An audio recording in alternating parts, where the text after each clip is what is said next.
Welcome back. This video is going to be about what we see the effects of Trump's revision of his tariffs from the Liberation Day may bring us whether the damage is already done.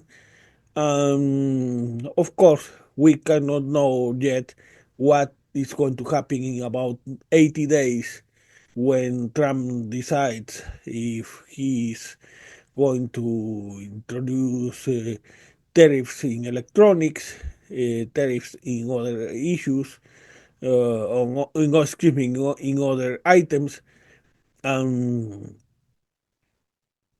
what China's response is going to be, because as I have mentioned before, China cannot cape to Trump without destroying all it has tried to do in its long-term project in the global south. In short, that's not going to happen. As Moody's has once again downgraded the US Treasuries and the tariffs uncertainty continues despite the damage already made to the American supply chains, it's clear that the damage is already done and that reversing it is going to be very difficult. And the bitter gulp is going to be swallowed by the less informed economic actors, workers who continue spending because they cannot see that the worst is still to come, small businesses with no pricing power that cling to the idea of keeping their businesses alive. Remember how during the pandemic, small businesses kept hiring while even when the bigger businesses with wider financial backs had stopped doing so. So let's mention another some conclusions for what we know so far. Number one, is the labor if the labor market continues cooling, I expect tariffs to produce a discrete increase in prices, maybe significant but not continuous. That's what I mean by discrete. Actually, retailers like Walmart have already announced price hikes, but they may be just produced in one installment or a limited number of installments. So uh, they may end up being swallowed by consumers without a reaction on the labor market. So as I was saying, I expect a discrete increase in prices, but not inflation as we properly know it, which is a continuous increase in prices that continually disrupts relative prices, as we have seen during the Biden era. And why is so? Because those with more bargaining power could get price increases and wage rises, while those who have no bargaining power end up swallowing most of the effect of the inflation, of the price increases. But the the harm to the supply chains is not in debate. That means a stagnation or worse, recession, but hardly stagflation. Uh, Stagflation is recession with inflation, like in the 1970s. So inflation, even though you are in a recession, the GDP, the income keeps decreasing, the inflation keeps growing. And basically, in the 70s, it was, of course, originated by external shocks, crops in Russia, and above all, the oil from the Middle East. Here is self inflicted Trump's tariffs. But I doubt that the outcome is going to be stagflation, since the lower demand will reduce the bargaining power of even unionized workers. Yet, if unionized workers get raises and big companies with pricing power push those increases to the public, we will have enough demand to fuel inflation, while recession will bite those with less bargaining power the worst. So stagflation is less likely but not impossible. But the possibility of that affecting creating a financial crisis as uh, these tariffs were about to produce in or and maybe even are going to produce anyway in the currency market may be a deterrent for Trump to stick to his stupid tariffs to the end. So that's why I believe is less likely.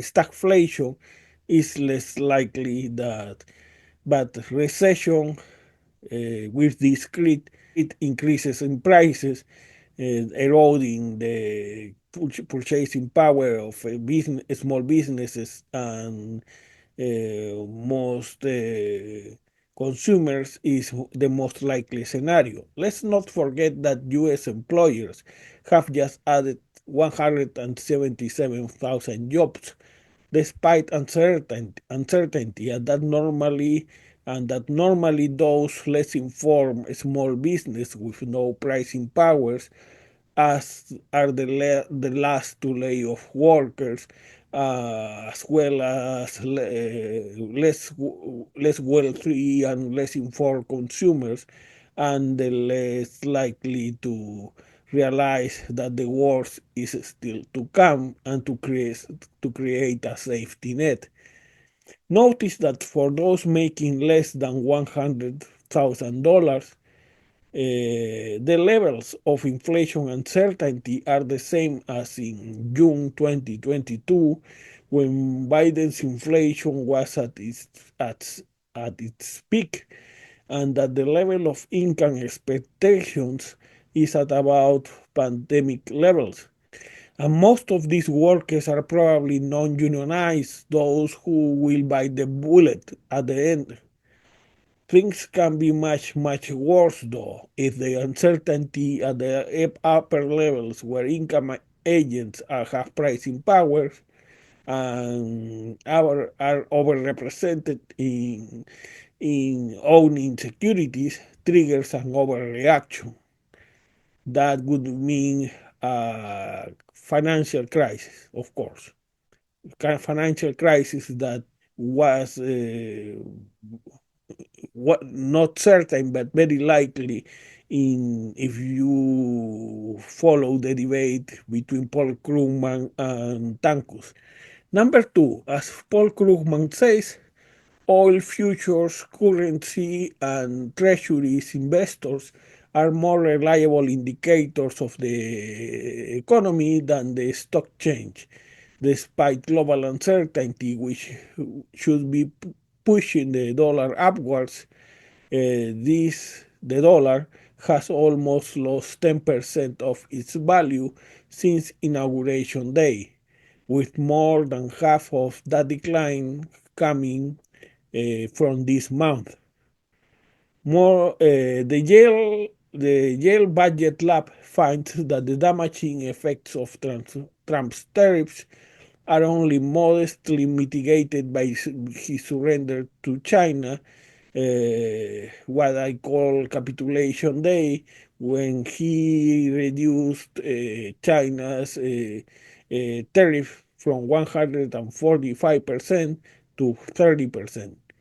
According to Krugman's calculation, calculations, the 145% tariffs would have eliminated completely our trade with China, and the movement of ships in the Los Angeles port seems to indicate that just before capitulation day.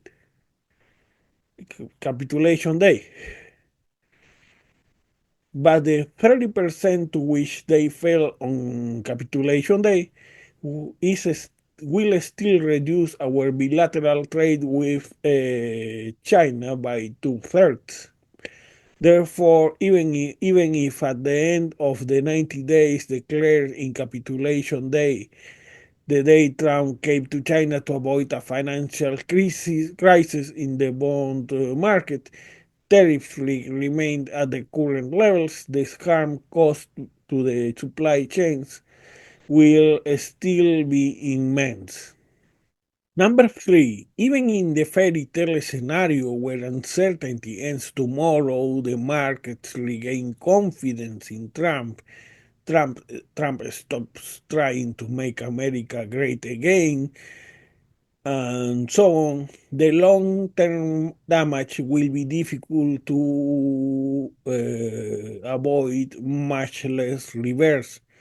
Not only will the world seek ways to go around the USA on trade, uh, as the USA has proven to be unreliable, just take into account the revisions Trump is demanding on the trade deal with Canada and Mexico, which happens to be the same deal he signed in his first administration. All this implies isolationism for the USA that may be of sad recordation if one day we need rare earths and Vladimir Putin, now elevated to senior partner in the Yuan Zone, decides that the answer is no because no longer market rules are in effect, but also consider the toll such isolationism will take on our productivity. And this will result in the form of fewer scientists willing to come to America and fewer countries willing to start research projects with us. And add this to Trump's cuts to research and development, and you will have an idea of what the final outcome may be. And finally, number four, because today's world is a dangerous one, the winner of this trade war may not be even China, definitely is not going to be the United States, but Putin, whose best possible scenario would be the world siding with Trump on tariffs, China's economy cornered against its own deflation, as its excess capacity and deflation problems remain unsolved, and Xi Jinping finding no other option than to join Putin in war, either in Taiwan or in Ukraine. Is there anything Democrats could do to ameliorate this result? Of course, yes, but not if they persist in playing dead. Democrats have the rich legacies of FDR, my favorite, and Bill Clinton, if FDR is too much for nowadays Democratic Party. But if Democrats want to be considered as a serious 2029 alternative by the working class, small businesses, and foreign governments, Democrats must state now that they have alternatives to Trump. And I say alternatives, plural, because they have to offer a buffet from which 2028 Americans can choose. What they can do is to stay silent, to play dead, to say that they look forward, not backward, and they need to be credible. And for that, they must be able to reckon the bad parts, to admit, to acknowledge the bad parts of Biden's economy instead of trying to misdirect the public's attention like cheap magicians. And they must do it now to fill the gap that otherwise might be filled by a third party with tragic consequences. And of course, to be considered seriously, they must acknowledge that Biden's foreign policy was terrible. It's by admitting that there are the bad parts of Biden's policies that you will have the credibility to rescue the good parts. Like, for instance, that he made the industry and renewable projects more resilient. Even when he failed to consolidate permits at the federal level, as the Brookings Institute proposal said, the Inflation Reduction Act was an improvement, was an undeniable improvement, despite its many defects. So, and now this Inflation Reduction Act is being defunded by Trump.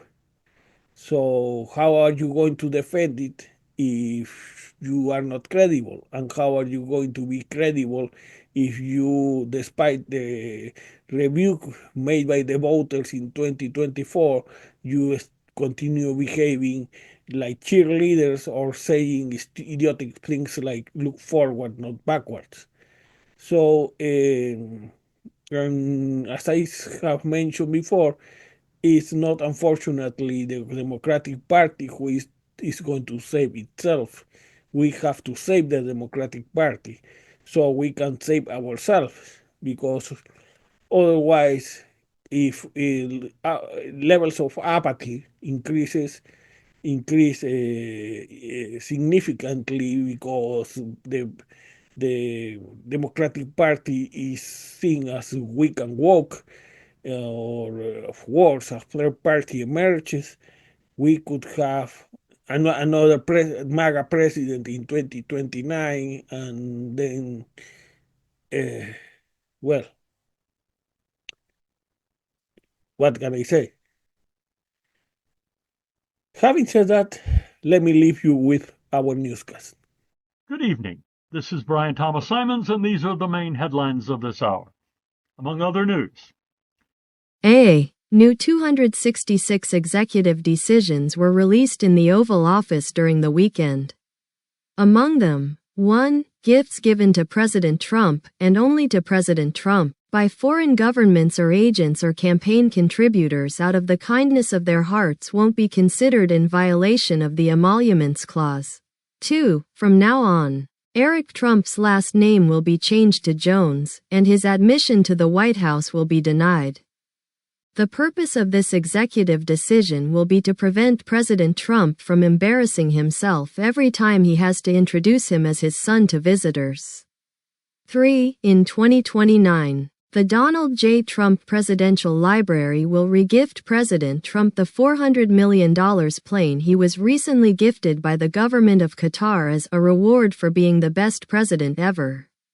Asked about the executive order, Senator Schumer said that he would propose a note of gratitude to the Qatari government once he got back to the Senate floor. 4. May 12th will be remembered as Winners' Day and will have its own federal holiday to commemorate the day China reduced tariffs to the United States. Any mention of the USA government caving first to the firm posture of the Chinese government will be prosecuted under the Enemy Aliens Act. 5. Secretary Lil Marco will be awarded 3 more medals, which will be shipped to him to the Maldives via UPS. B. After the appointment of Fox News host Jeanine Pirro as Washington, D.C. U.S. Attorney raised complaints about her lack of qualifications, President Trump responded by appointing January 6 rioters for other federal positions to misdirect the public's attention. 1. Office of Information and Regulatory Affairs. It issues general-purpose guidelines that direct how various federal regulatory agencies draft, issue, and enforce regulations. It will be led by Jacob Chansley, also known as the QAnon Shaman. Qualifications: leadership, proactiveness, emotional intelligence, and goal-driven. 2. Government Services Administration. It oversees how the government buys goods and services. It will be led by Howard Burton Adams, known as Panda Bear, Missing Pills, or Bad Santa. Qualifications: leadership, proactiveness, emotional intelligence, and goal-driven. 3. National Highway Traffic Safety Administration. It provides a general framework for states to craft their own regulations around autonomous vehicles, from licensing drivers to drafting new traffic laws.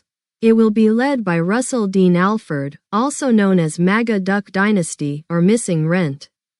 Qualifications: leadership, proactiveness, emotional intelligence, and goal-driven. 4. White House Office of American Innovation. It makes recommendations to the President on policies and plans that improve government operations and services, improve the quality of life for Americans now and in the future, and spur job creation.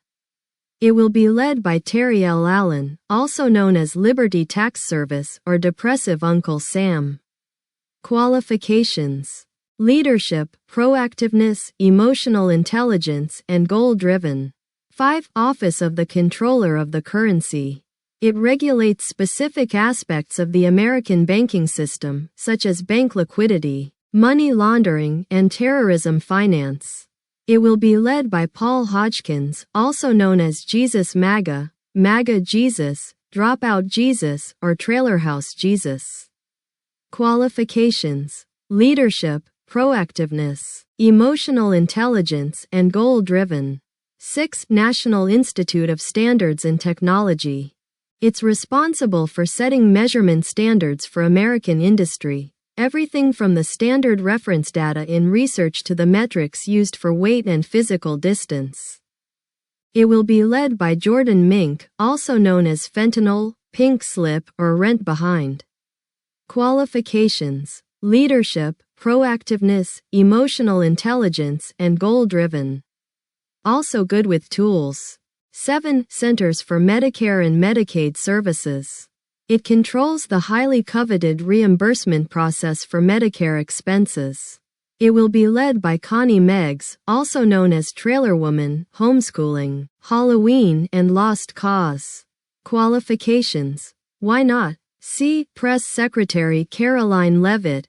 Responding to malicious comparisons with the occasions in which President Biden didn't recognize what should have been familiar faces, like the time he couldn't recognize his fundraiser George Clooney, invited the reporters to read the executive decision changing Eric's last name to Jones and declared that President Trump not recognizing Eric implied 1. An act to protect his self-esteem.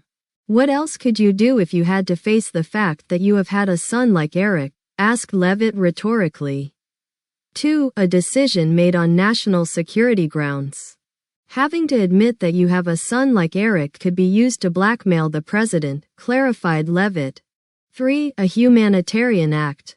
He could have sent him alone to hunt lions in Africa in the hopes of the lions having the upper hand, but Don Jr. always had to be in the way. So the president preferred to ban Eric and change his last name, explained the press secretary. Asked by reporters whether it wouldn't have been more humane selling him to the gypsies, Secretary Leavitt admitted that they tried that option, but Eric was returned by the gypsies. 4. That locking Eric in a dungeon far away from the United States was a more expensive option and was disadvised by Doge, Leavitt mentioned, quoting Elon Musk. 5. That deleting Eric, as he did with Tiffany, was not an option, as Eric was not intelligent enough and always insisted on coming back to the spotlight, concluded the press secretary.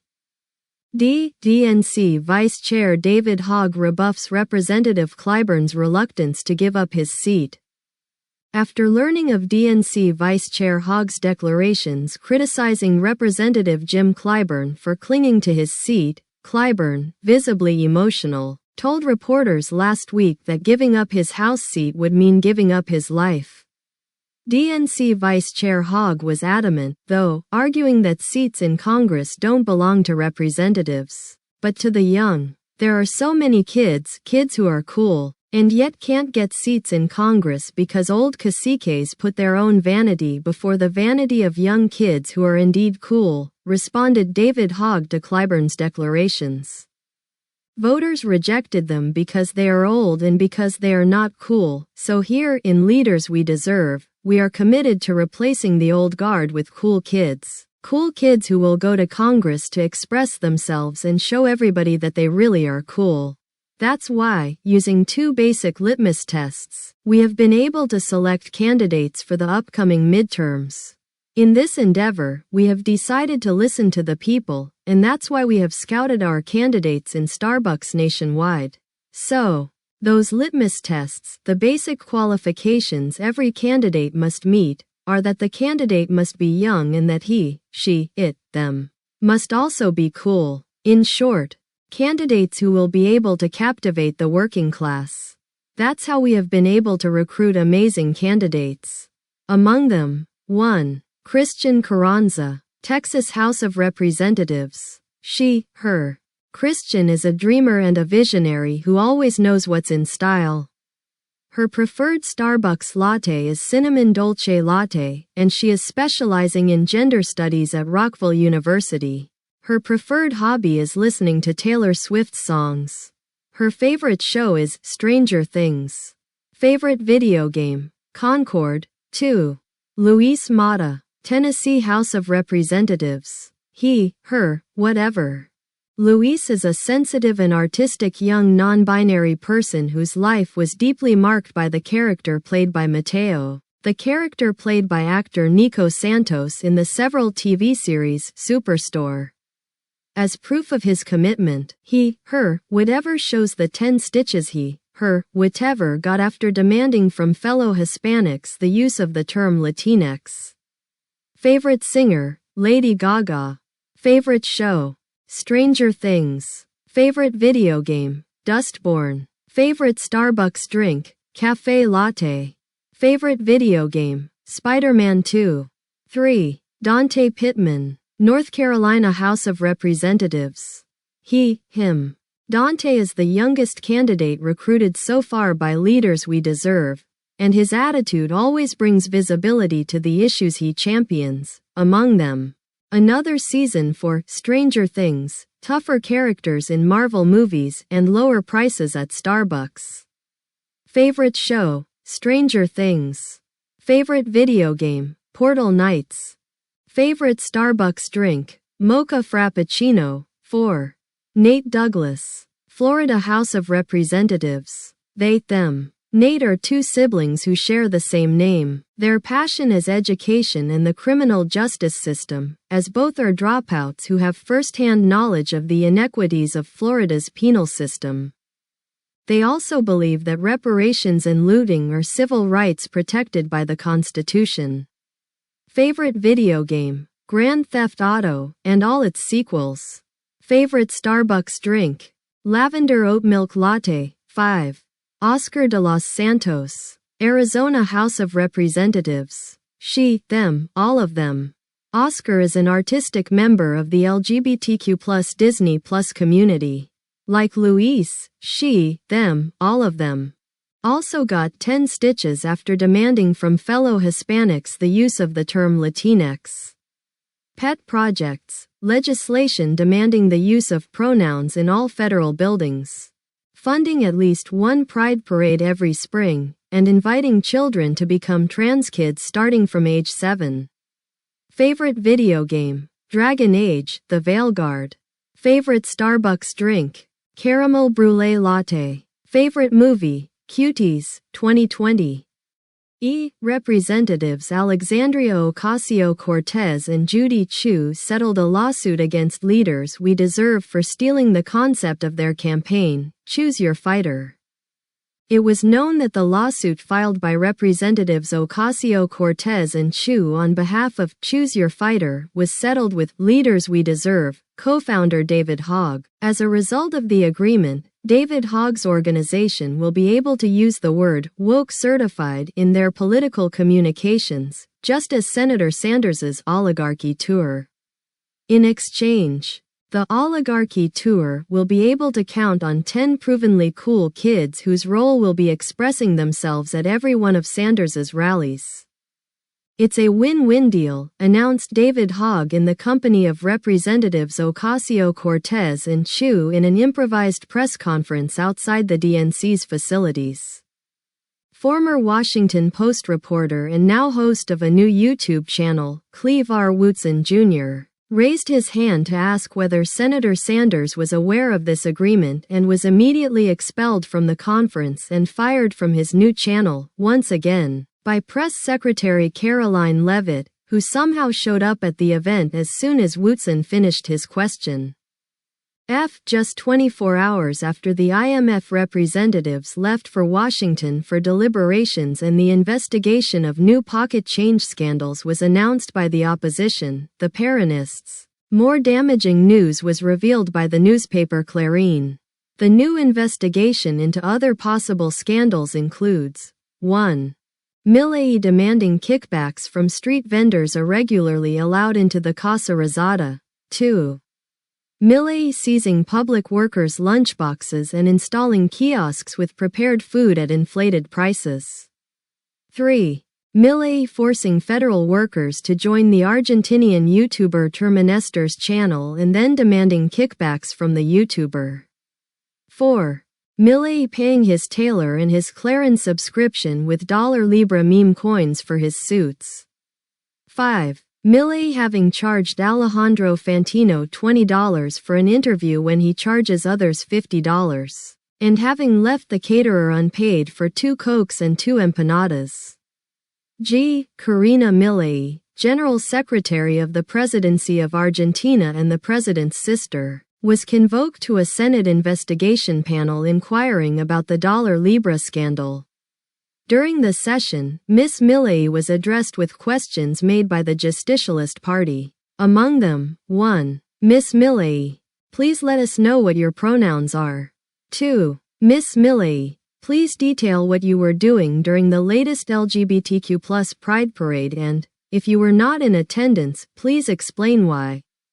3. Ms. Milei, please, explain what your brother's presidency is doing to tackle the issue of the patriarchy. 4. Ms. Milei, please share with us the connections between the Libra scandal and the machismo denounced by the 8M marches, and, finally, 5. Ms. Milei, please respond directly to the question whether you had something to do with the Libra scandal. It's a yes or no question. Bicameral Congress hearings to determine what acts violate the Emoluments Clause after President is gifted a luxury 747 jet and announces he plans to keep it. A bicameral hearing was convoked in Congress to determine what acts violate the constitutional Emoluments Clause after accepting that President Trump's decision to keep in his presidential library the luxury 747 jet the Qatari government gifted him settled the issue that such a gift was not in violation of the aforementioned clause. Thus, after hours of deliberations, Congress decided that 1. Receiving good faith donations from lobbyists, foreign governments, autocratic or not, or Russia's former ambassador Lavrov, actually, from any of Putin's emissaries, like the aforementioned plane, is not in violation of the Emoluments Clause. 2. Benefiting from Trump meme coin purchases in exchange for pardons, promotions, or other government-related benefits is not in violation of the Emoluments Clause. 3. Receiving gold bars, like in Senator Melendez's case, is in violation of the Emoluments Clause only when the recipient is not President Trump. 4. Campaign contributions in exchange for favorable legislation and tariff exemptions for the donor are not in violation of the Emoluments Clause when the beneficiary is President Trump or Republican members of Congress. This exception will include Democratic members of Congress who docilely vote with Republicans to make America great. After expressing his support for the conclusions of the panel, Senator Schumer, approached by reporters outside Congress, declared that, as a good Democrat, he always caves to Republicans, and stated his confidence that the play dead strategy, mocked by detractors as weak and woke, will make of the victory of the ticket Harris-Biden in 2028 an accomplished fact. Secretary Rubio criticizes Germany, praises AfD, and asks Chancellor Merz why he can't cave to President Putin as everybody else. AfD almost lynches him as he tries to explain that he was not an illegal immigrant and that he came on behalf of Trump. President Trump would have laughed and called him Little Marco after learning of the incident. Secretary Rubio made a rare appearance outside the Maldives when, last Thursday, he visited Berlin to meet German Chancellor Friedrich Merz. The visit would have been short, though, as Merz grew impatient when Rubio started criticizing Germany, praising the Alternative für Deutschland party, and reproaching him for not caving to President Putin's demands as everybody else does, for what he meant as Biden and Scholz did. After leaving the Chancellery, some reporters followed Rubio on his unannounced visit to Alexanderplatz, where his effusive camaraderie was not welcomed by the AfD, which was celebrating a rally. Taken for an illegal immigrant, Rubio was at first not given time to explain that he came bringing greetings from President Trump and barely escaped lynching. In the Rose Garden, asked about the incident, President Trump smirked and his only comment was "Little Marco," as he seemed to suppress a laugh before getting back to the White House. At the end of this edition, it was revealed that Secretary Rubio had suffered only a few scratches and bruises in the Alexanderplatz aggression and that he was on his way back to the Maldives. Foreign interests appear to be pouring millions into Trump's meme coin.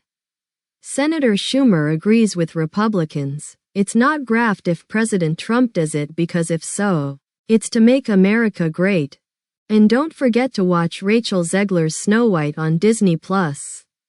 Senator Elizabeth Warren and ProPublica not only did raise visibility on the issue of foreign governments making significant purchases of Trump meme coin, but also they decried it as a violation of the Emoluments Clause or, at least, an impropriety that might incentivize interested parties, national and foreign, to try to bribe the president. Meanwhile, DNC Chair Ken Martin declared that he could not provide declarations as Democratic leaders were in strict compliance with the play dead strategy, but said that he couldn't deny his agreement with Senator Schumer's assessment. Asked about Martin's words, Senator Schumer briefly declared, before going back to the Senate floor, that it's not graft if President Trump does it because, if so, it's to make America great, and don't forget to watch Rachel Zegler's Snow White on Disney+. Don't forget that, as Democrats, it's our thing to be meek, sometimes whine about how powerless we are, and then play dead. Florida man who harassed local family with Coldplay lyrics and surrendered to SWAT for pizza joins the Republican Party. Evan Charles McLemore, a Florida man accused of threatening a local family by texting them Coldplay lyrics and warning them of retribution from his Nazi prison associates, and who was persuaded by SWAT to end a standoff in return for a fresh slice of pizza, has officially joined the Republican Party and plans to invoke the same defense that has taken other felons out of the hook. Prior to his arrest, McLemore was wanted by police for aggravated stalking. The Pensacola News-Journal reported, with his stepmother claiming in February that he held a knife to his grandmother's throat and threatened to kill her. If other thugs can invoke that they patriots and say that's them beliefs deeply held, or something like that, you know, the stuff the January 6th patriots said, why can't I? Sides. The pizza was not Pizza Hut, was cheap pizza and it was cold, and them SWAT didn't give me time to enjoy my pizza. Just swallow it, they said. Them SWAT come all tough on me, and all to save them said, a family that didn't like Coldplay, declared McLemore briefly as he was presented to the press at the Escambia County Sheriff's Office. Immediately, the Republican Party of Florida provided him with representation. Evan Power, chairman of the Republican Party of Florida, declared as he was leaving the sheriff's office, as Mr. McLemore has joined the Republican Party, we have no doubt he is a patriot and so, based on the principle of non-discrimination, eligible to use the January 6th Patriot Defense. Besides, it's unforgivable that the SWAT team promised him Pizza Hut and then came up with some cheap pizza that was even cold. We are going to see that those SWAT members are held accountable for their unprofessional behavior. Our lawyers might even get a $100,000 compensation for Mr. McLemore, as it has happened in similar cases in real American states. Florida man wrecks liquor shop, blames Caterpillar, and is freed after invoking the Patriot Defense. Florida Attorney General believes the Florida Republican Party might have gone too far with this defense. Matthew Horace Jones, a Florida man arrested for destroying a liquor store under construction, told police he was Alice in Wonderland and that a hookah-smoking caterpillar ordered him to attack the site. Crestview police said it intended to accuse him of breaking into a fenced-in area and using a forklift to cause more than $100,000 in damage when the suspect demanded to call the Florida Republican Party and invoke the January 6th Patriot Defense after joining the Republican Party. After he was processed by the Crestview police and presented to the press, Jones had the opportunity to offer brief declarations. I'm Republican now, MAGA. You know, Patriot, whatever, and I demand, just like that dude McLemore from Escambia County, my right to be freed and my $100,000 compensation. That's what the lawyer said. Soon after, the Crestview police let Jones go with the promise that his $100,000 check would be ready next week. This has been the news of this hour. Sponsored by Church of the Holy Redeemer's Power in the Spirit. Have you accepted Jesus Christ as your personal Savior? Did you vote for Trump in 2016 and then in 2020? This is the right church for you. If so, Church of the Holy Redeemer's Power in the Spirit is the only Christian church that can promise you in the Lord to have 72 virgins in heaven for only a donation of $50 a month. You will have access to those 72 virgins in heaven. For an additional $25, you will be allowed to replace 10 of them, and for $100, Heaven Premium, you will be allowed to choose them for yourself.